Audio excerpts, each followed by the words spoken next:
Hello, hello, hello, and welcome to Coffee Time, where we go to the news and talk about the news. Story: New Zealand is scrapping its cigarette ban. Do you remember this? This was was it last year or the year before? Oh, it's been a long time.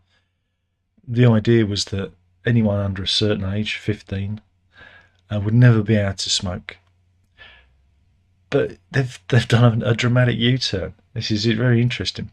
It was set to take effect from July, and it would have been the toughest anti-tobacco legislation in the world, and it would have banned those born after January the 1st, 2009, from ever being able to buy cigarettes or tobacco products.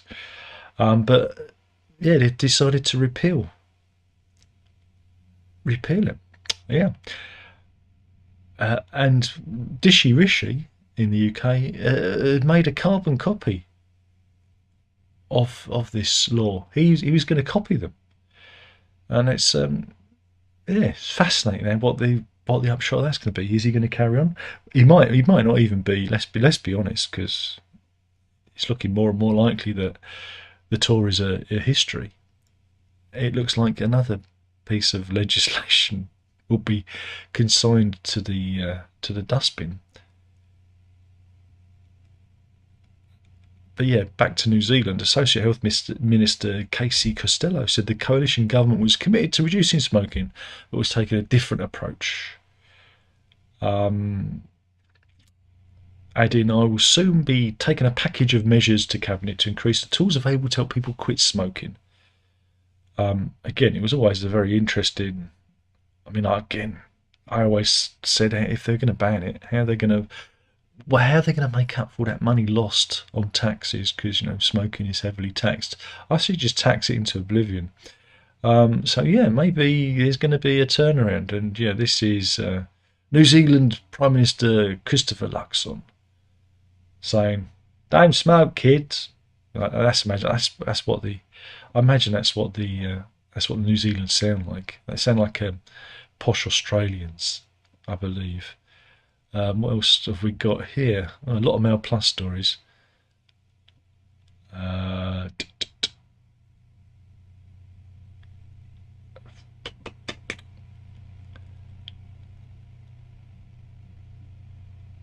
Sorry, I just read the most appalling headline. I can't cover it, but it's horrible.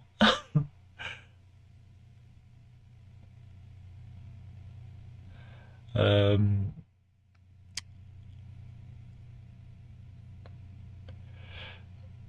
I'm trying to find some stories. I should have checked that. There's no stories today.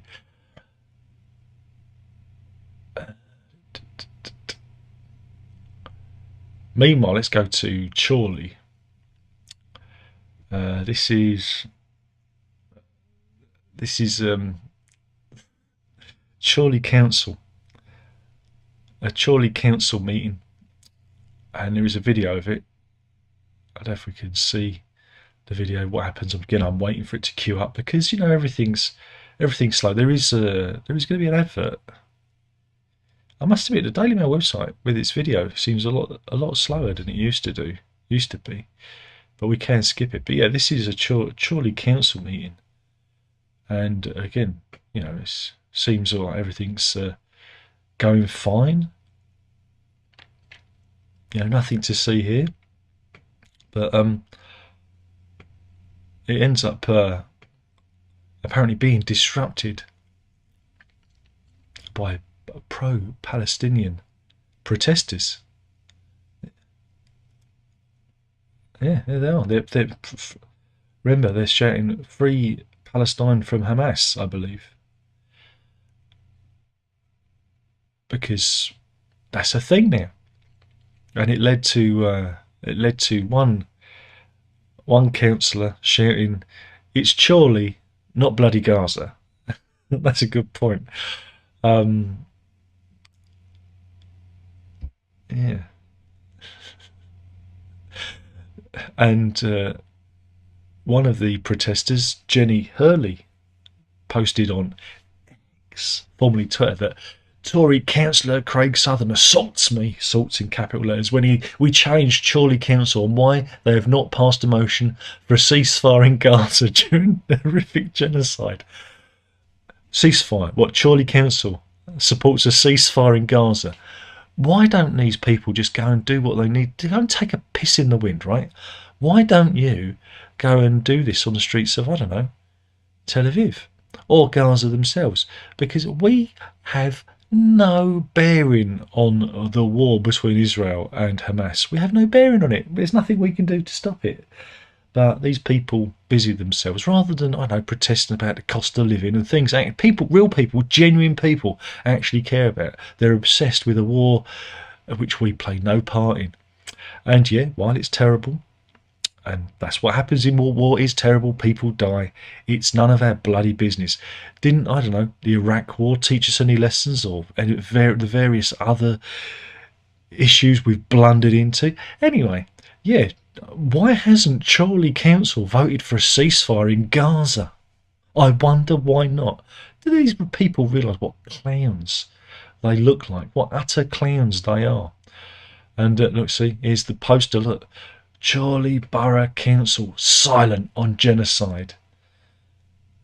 I mean, are they brain dead? Are they utterly brain dead?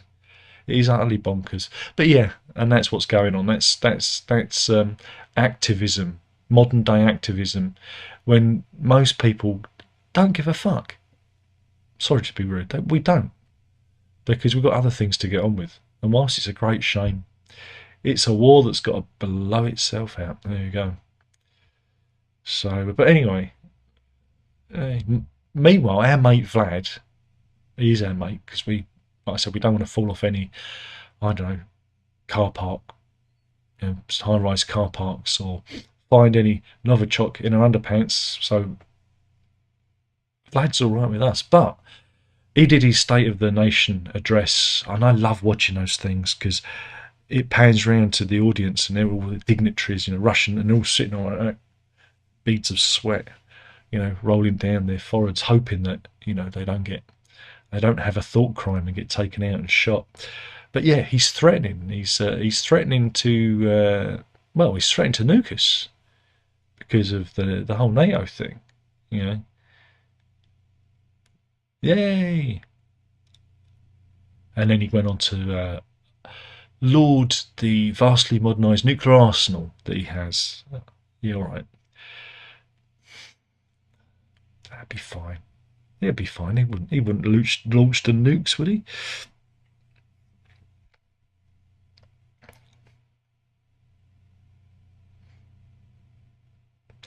Meanwhile, things have been made a little bit worse regarding tensions between Russia and the West, because German Chancellor Olaf Scholz, and he is a bit of an Olaf,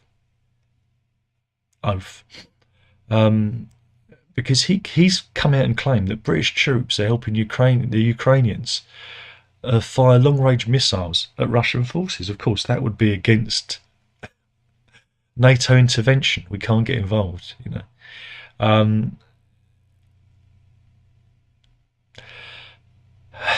So yeah, but he also went on to say that he will not hand long-range tourist missiles to Kiev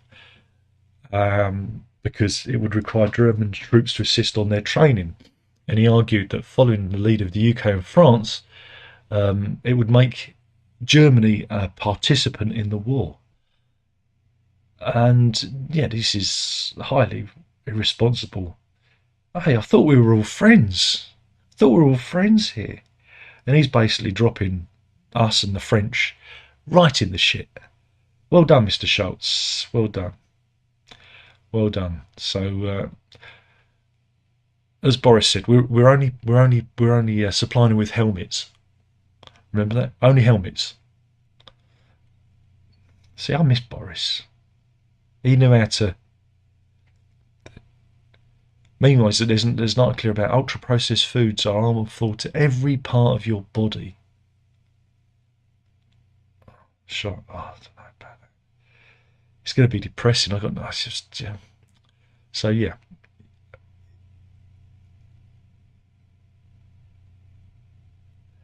And here are 32 damaging health outcomes linked to ultra-processed food. And that, well, mainly everything you buy now could be regarded as ultra-processed. You've got chances of cancer, all manner of cancers, gastrointestinal disease, mental health. That's my favourite. Asthma, cardiovascular issues, metabolic issues. Oh my God! Just go and live in a tree and eat leaves. So yeah, you're all right eating. You're all right having fruit, vegetables, nuts, unless you've got a nut allergy. Eggs, milk, and meat. That's good. But not so good when you get to supermarket bread. Oh no, biscuits, cakes, all the good shit. Mind you, I can't have too many of that anyway. But then salted nuts are regarded as, they say nuts, but you can't have salted nuts. And bacon. So yeah, we're fucked. But then you already knew that, because hopefully you've been watching this a long, long time.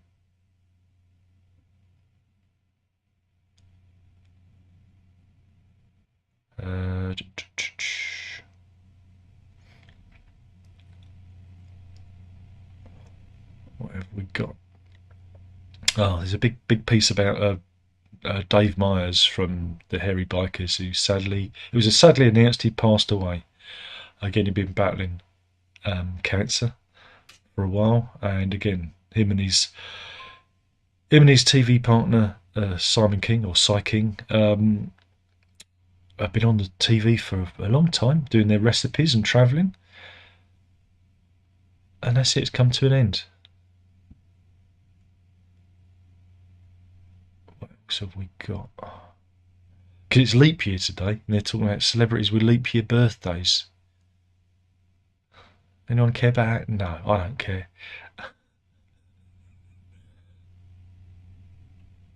Got some court news. This is a court battle between Barbara Cook. She's the CEO of one of the US's biggest sex toy manufacturers, Diamond Products. And she's launched an inheritance fight. She doesn't need it. She doesn't need the money. She's fighting against her step siblings. She claims that her and her sister Jennifer Goff were wrongly cut out of the inheritance after their stepfather changed his will after the mother had died. Miss Cook, who's a former executive of the Playboy Group and managing director of T-Mobile, is locked in a bitter battle against Philip Henry and Philippa Callan, with court costs expected to be heading towards £300,000. This is over a £450,000 estate that they're battling over, and at the heart of this is a house that she wants. And yeah, this is Barbara Cook, who's launching the claim, and this is the house. Well, it's in a gated community, so you'll have to use your imagination. There are the gates, but you'll have to keep an eye out for this one. I don't know how that's going to pan out.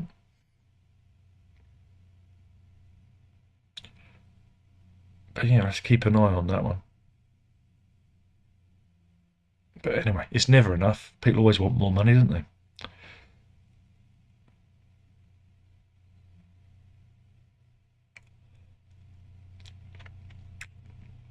Meanwhile, school news. This is an odd one. This is the Knoll Academy in Sevenoaks. New rules for uniform have been announced, leaving many parents furious. I'm sure they've got their arms folded. Head teacher David Collins, right, has said that now false eyelashes are now part of the uniform. That's probably just for the boys, I would imagine. But yeah, David Collins said the decision came after students were missing school to have their lashes removed or refusing to attend without them. What planet are we living on? One mother said the new policy was making eyelashes part of the uniform, adding there's a lot of peer pressure at the school. The next thing will be that they're going to announce false nails. Where does it all end? We're in a society being run by children. She's absolutely right. Which I'm not going to stand for. Rules are rules, and that's the end of it. And when you look at this clown, he looks like a clown. Look at him. Look, that's their teacher. You can't take him seriously. Jesus Christ. Look at that tie. It's appalling. Who wears a mustard tie with a grey suit? Appalling. And yeah, that's Noel Academy in Sevenoaks. So don't send your kids there because false eyelashes for everyone. I imagine he probably cross dresses just for fun. Just for fun. That's humour, by the way. That's humour. But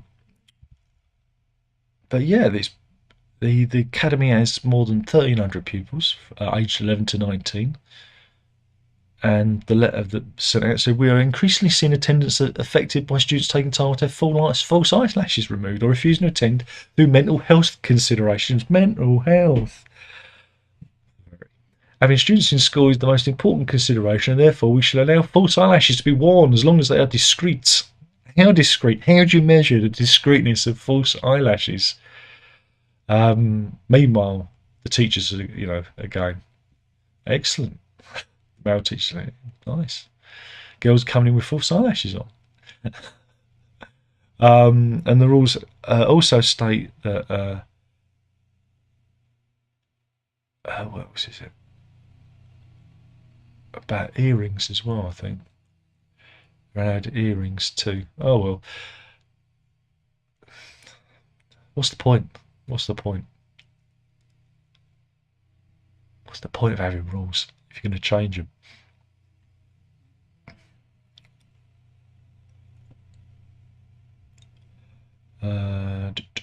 What else have we got?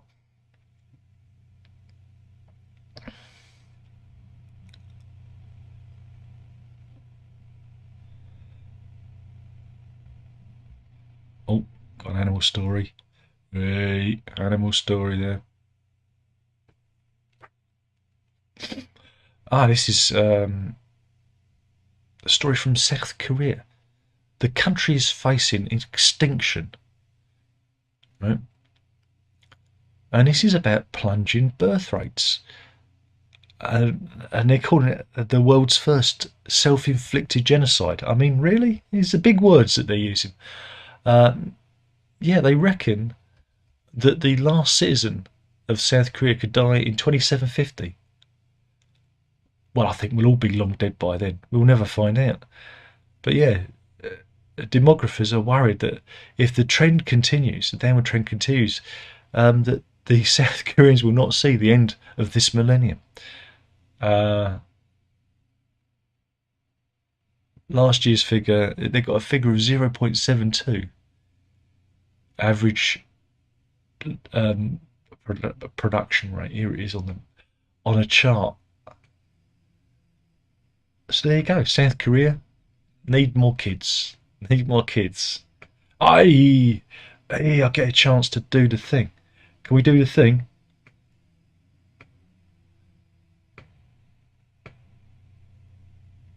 Oh, it's not playing. Oops. Maybe I've lost the. I think I've lost the. I've lost the sound sample. But anyway, good news, everyone. Good news. What did I do with it? What did I do? Sorry.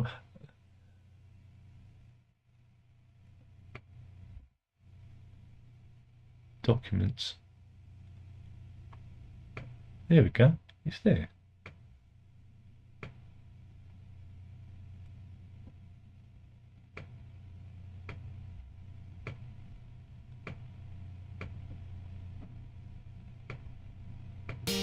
That's it. Got it working.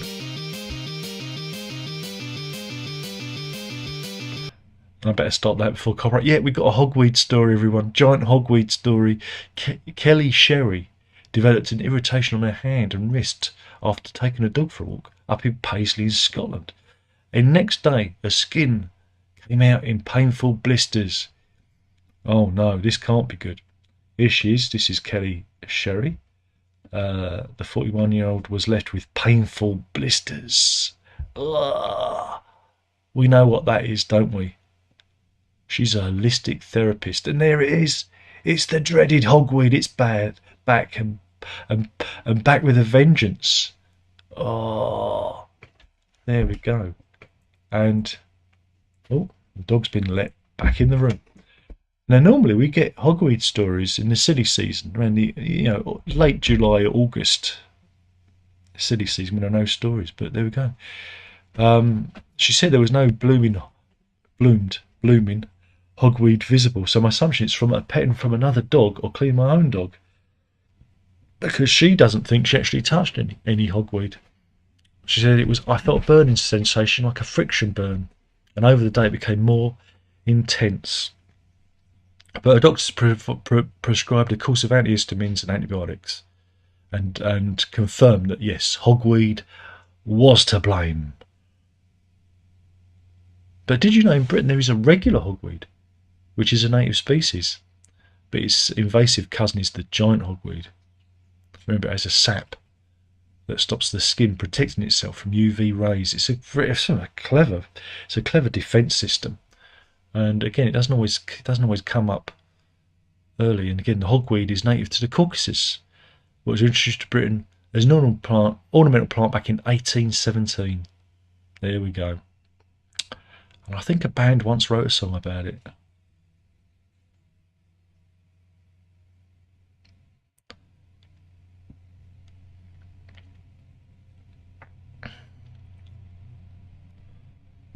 Meanwhile, this is the story of Rebecca Hobson. And she has a property in a village near Folkestone in Kent. That's where Layla comes from. She moved into a 3-bedroom terrace house 15 years ago. And during the pandemic, they found a paving stone, which they moved. And when they went exploring, they carried on their exploration recently. There's an advert, so I'm just waiting for the clip.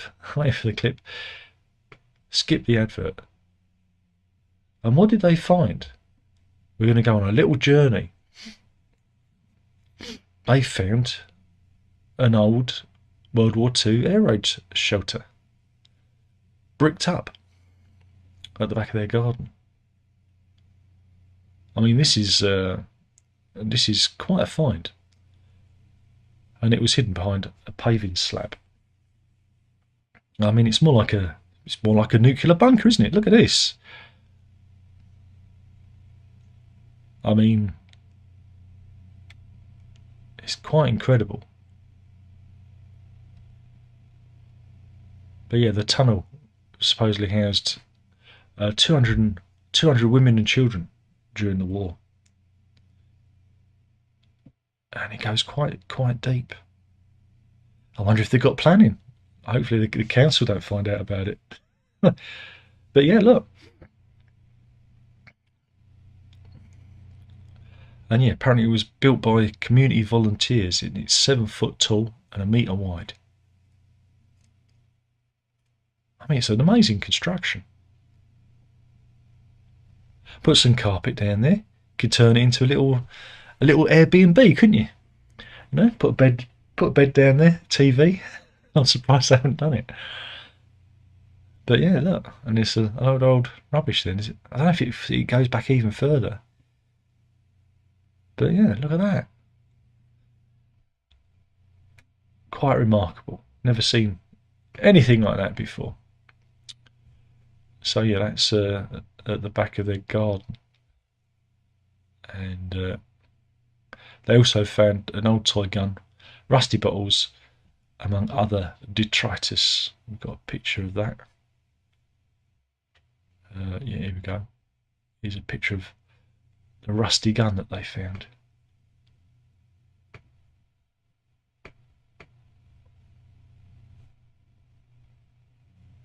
And here are the couple who found it. And amazing, that was all because they were bored during lockdown and they wondered what was behind a paving stone that they found.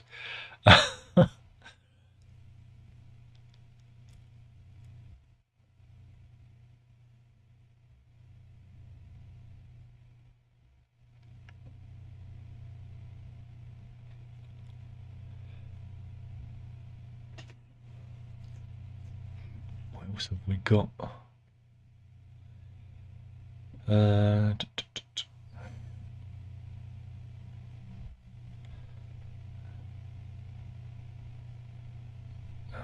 Royal News, scroll through that.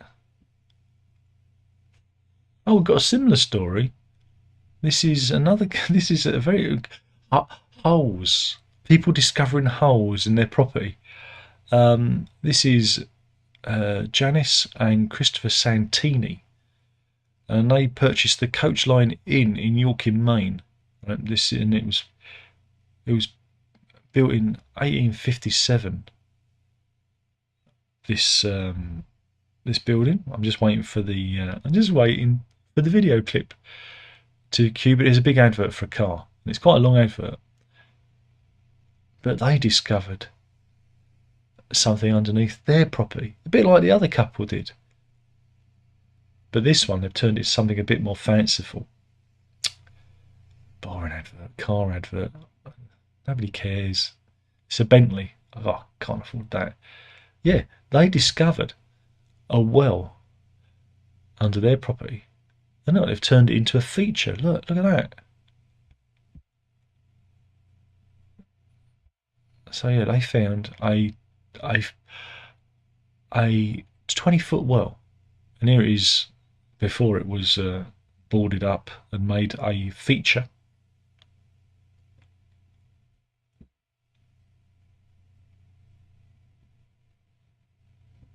And here they are renovating the property, and that's when they discovered the 170-year-old borehole last year when they were working on it, and looked more like that. And now they've glazed it and put some feature lights down there, make it look all mysterious. Holes in the ground. Who'd have thought it, eh? There we go. top story, that is. Elizabeth Hurley. Some Elizabeth Hurley story here. She's starring in a movie directed by her son, but I can't do it. It's too raunchy for YouTube. And what else is there?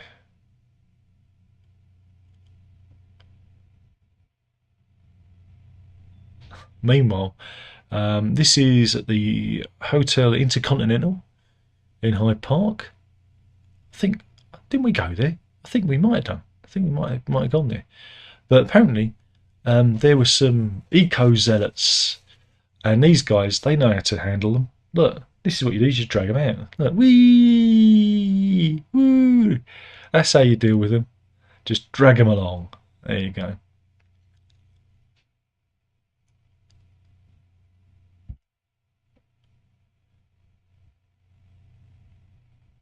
There you got another animal story. So I've got two animal stories to end on. The first one is this is a story for you. We're going to the Cunningham Furniture Recycling, which is called CFRC, which is based in Irvine in North Ayrshire. And yeah, staff there were cleaning a sofa, and they deal with second-hand sofas and property and whatnot. And as they were doing this, as they were cleaning the sofa, to be sold on to the next customer, they do. It's a non-profit upcycling venture. They do that. They came across rather, I'm going to say slippery customer, but as we know, this chap ain't slippery. Yeah, they came across a snake, and he looks rather skinny. He looks like he hasn't eaten in a while. So you can really see, yeah, he's malnourished. A snake is it? You see, there's a better angle of him. Staff at the shop said their soul left their body when the python came slithering out. He's probably as confused as they were. People keep their animals as pets, but the customers who donated the sofa to us confirmed they'd gotten it second hand and never kept snakes. So it could have been a previous owner, and the snake could have been there all that time. But yeah, he's malnourished because it's a dead snake. Yeah, they reckon it was a royal python, a species native to Western Central Africa. They said sometimes you find needles or things that might do you harm inside of furniture, but you don't expect a snake to fall out. Yeah, the dead snake fell out, and you're right over there. Is that right? That's the wrong one. Where's the right one? Ah, there's the right one. Got too many cameras. Seeing as the dog made a noise, we can do dog cam early. There you go. So, dead snake falls out of a sofa. Should have read the headline first. But now we're going for our second animal story of the day. This is Jodie Darts.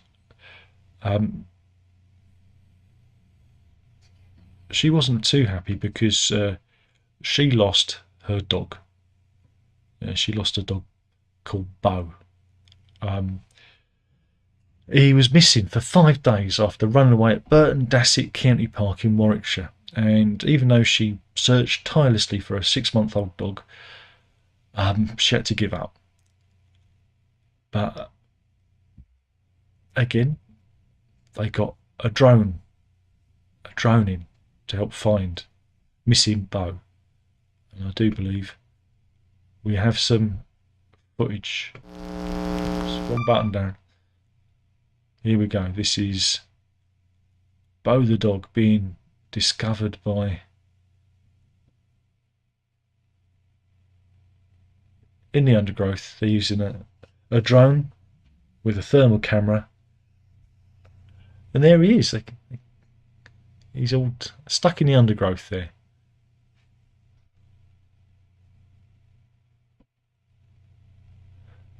Of course, they've got to try and get him out.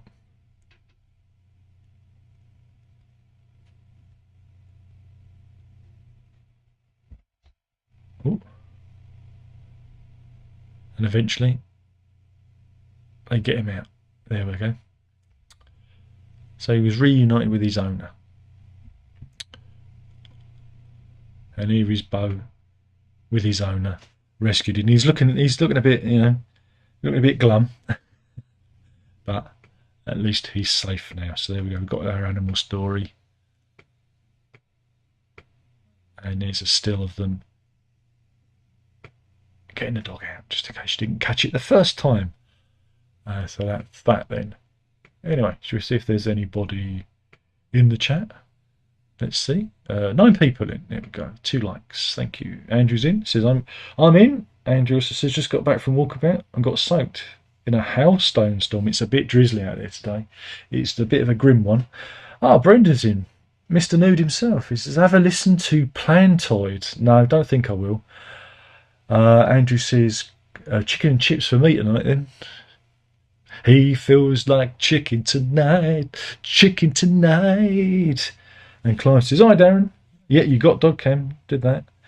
And Clive says, that's an amazing ton. It is. It is. Fasano says, good day. How's it going? It's still going. I'm still going. And that's it. Unfortunately, I'm still going. There you go. Killing the channel one video at a time. You know that was the news. And you know you have to drink it up. Ta-ta.